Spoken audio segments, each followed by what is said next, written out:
എടാ ഈ ബ്രാഹ്മമുഹൂർത്തം എന്താണെന്ന് വെച്ചാൽ നിനക്കറിയോ? പിന്നെ എന്താ? അവര് ബ്രാഹ്മണന്മാരെല്ലാം കൂടെ പാതിരായ്ക്ക് ഒരുമിച്ചിരിക്കുന്ന ഒരു മുഹൂർത്തമാണ്. ഇതൊന്നും അല്ല, എന്റെ ബലമായ സംശയം ഇതെന്തോ പൂജയാന്ന. പൂജ? ആ, എന്ത് പൂജ? എടാ അവളെ മയക്കെടുക്കാൻ. എനിക്കത് തന്നെ തോന്നി.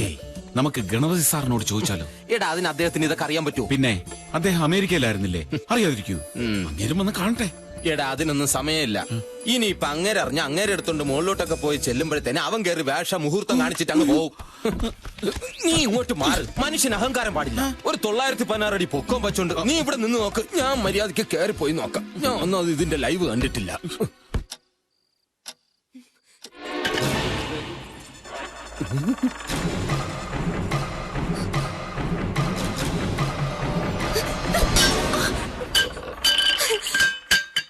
വെള്ളിക്കിണ്ണം തങ്ക കൈകളിൽ മുത്തു പുന്നകை அந்த கண்களில் வைரசிலைதானந்தன் பக்கத்தில் ராஜாவின் பார்வை ராணியின் பக்கம்.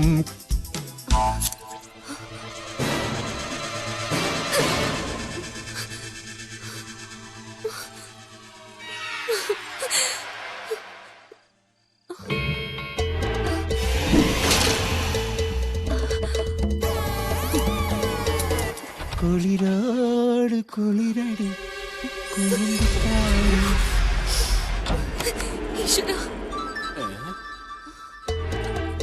ഇതെവിടെ പോയത്? ഇപ്പൊ ശരിയാക്കി തരാടാ മണിയപ്പ. ഇതൊന്ന് കിട്ടിക്കോട്ടെ.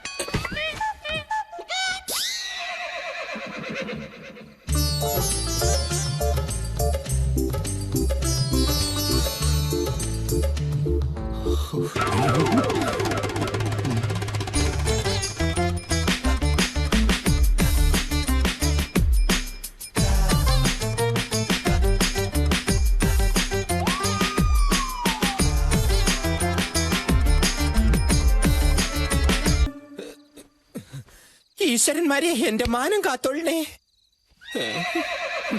അയാളെ തെറ്റു പറഞ്ഞിട്ട് കാര്യമല്ല. ഇങ്ങനെ സാരി ഉടുത്ത ഏത് പുരുഷന്മാരാണ് ഇങ്ങനെ കാണിക്കാത്തത്? പണ്ടാരടങ്ങ് എന്താ വരുന്നു. ഈശ്വര, എന്റെ മാനം പോയത് തന്നെ.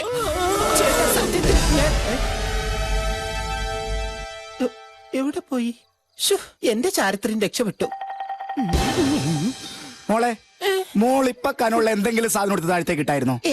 അല്ല, കിണറ്റിൽ എന്തോ വീഴുന്ന ഒച്ച കെട്ടി, അതുകൊണ്ട് ചോദിച്ചതാ. ഇവിടെ എന്തോ കുഴപ്പമുണ്ട്, അത് ഉറപ്പാ. കൃഷ്ണ, കൃഷ്ണ, നീ ഇവിടെ ഒളിച്ചിരിക്കുന്നെങ്കിൽ എന്നോട് പറഞ്ഞൂടെ? എടാ കയ്യിൽ നിന്ന് പോയടാ. എന്ത്? എടാ കല്യാണ ഡ്രസ് എടുക്കാൻ നാളെ രാവിലെ ചെന്നൈക്ക് ഫ്ലൈറ്റ് ടിക്കറ്റ് ബുക്ക് ചെയ്ത് കഴിഞ്ഞു. എടാ മണിയപ്പന്റെ കല്യാണ സ്യൂട്ടിന് വേണ്ടി മാത്രം 50,000 രൂപ അയാൾ മാറ്റി വെച്ചേക്കുന്നത്. എടാ ശാലുവിന്റെ ഡ്രസ്സിന് ഫാഷൻ ഡിസൈനർ എന്ന ഒരാളിനെ ഇങ്ങോട്ട് കെട്ടിയെടുക്കാൻ പോവാ, അതും തുണിക്കട സഹിതം, ബാംബേന്ന്. എടാ ഈ കല്യാണം നക്കാൻ വേണ്ടി അവ ഇത്രയും തരം താഴ്ന്ന കളി കളിക്കേണ്ട ഉദ്ദേശം എന്താ? ഇക്കണ്ട സ്വത്ത് മുഴുവൻ അടിച്ചു മാറ്റാൻ ആണല്ലോ.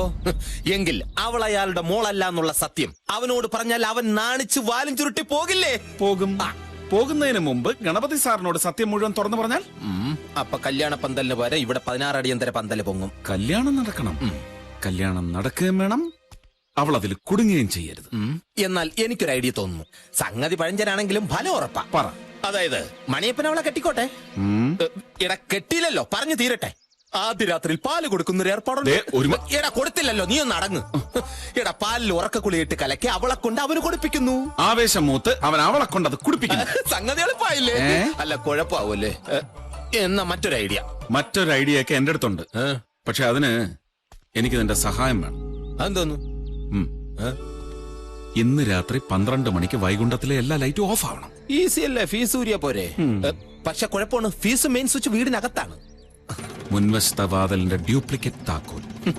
അപ്പൊ ഇവിടെ മനുഷ്യര് മാത്രമല്ല ഡ്യൂപ്ലിക്കേറ്റ്, എല്ലാം ഡ്യൂപ്ലിക്കേറ്റ് തന്നെയാണ്. ആട്ടെ, ഇരുട്ടത്ത് എന്താ ഏർപ്പാട്? ഒക്കെ കഴിഞ്ഞിട്ട് മനസ്സിലാക്കിയാ മതി.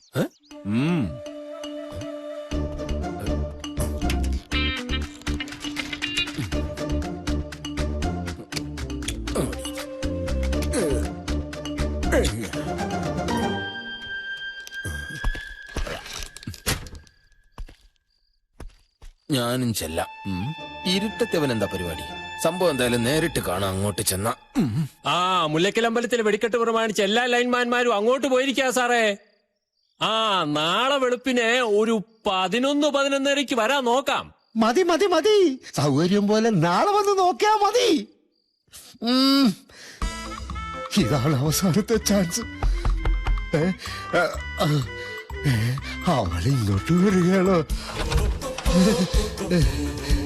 ശരി.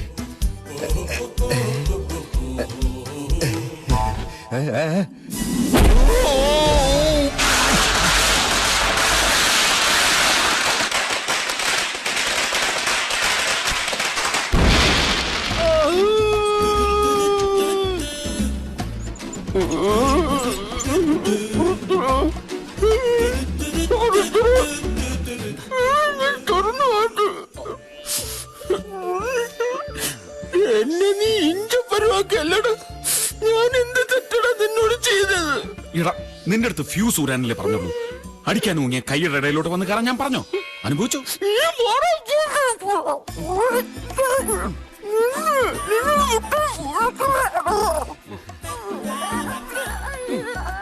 എന്താ സാറേ, എന്ത് വേണമെന്നാ ചോദിച്ചത്? പൊറോട്ട ഇറച്ചിയും വേണോന്ന്. നമ്മൾ ഇതിലേ കൊടുക്കും.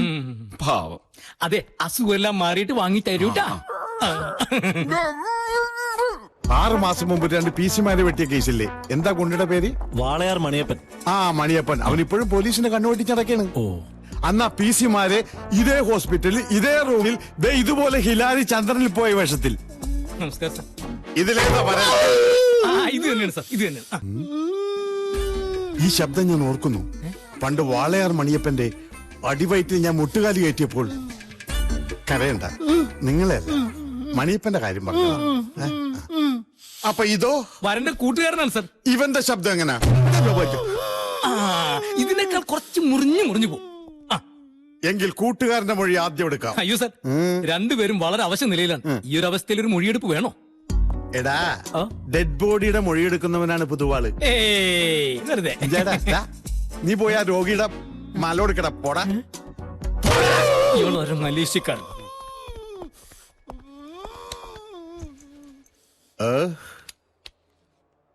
Hello hello, mic testing. എന്താ പേര്? പുൽപ്പരാജ് എന്നാണ് സാർ. നിന്നോട് ചോദിച്ചില്ല. ഓ, ആക്രമണം നടക്കുമ്പോൾ എത്ര മണിയായിട്ടുണ്ടാവും?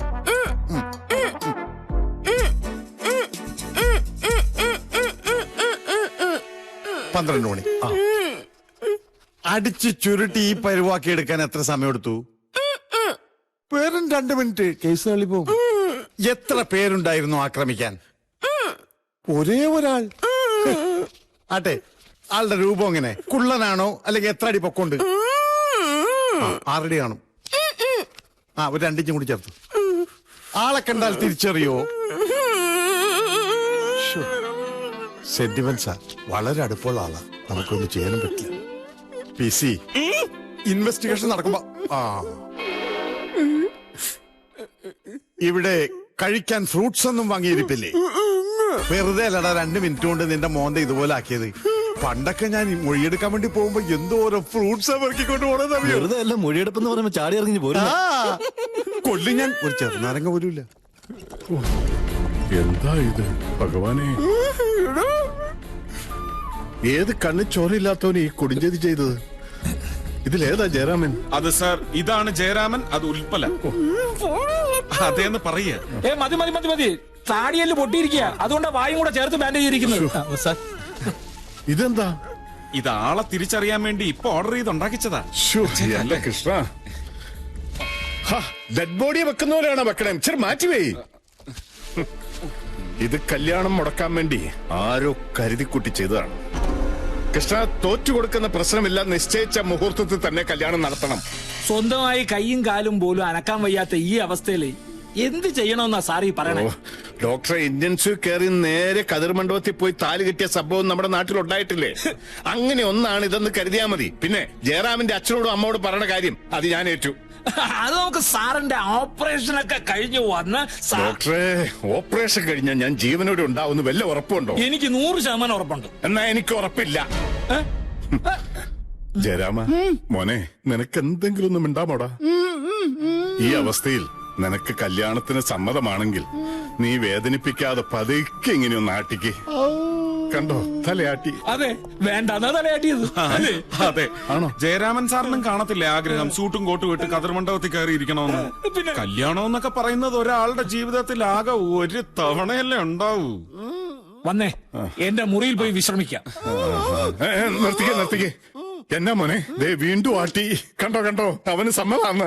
ഇനി ആരെന്ത് പറഞ്ഞാലും ശരി, ഒക്ടോബർ 2 ജയരാമൻ എന്റെ മോളുടെ കഴുത്തിൽ താലി കെട്ടിയിരിക്കും. മോളെ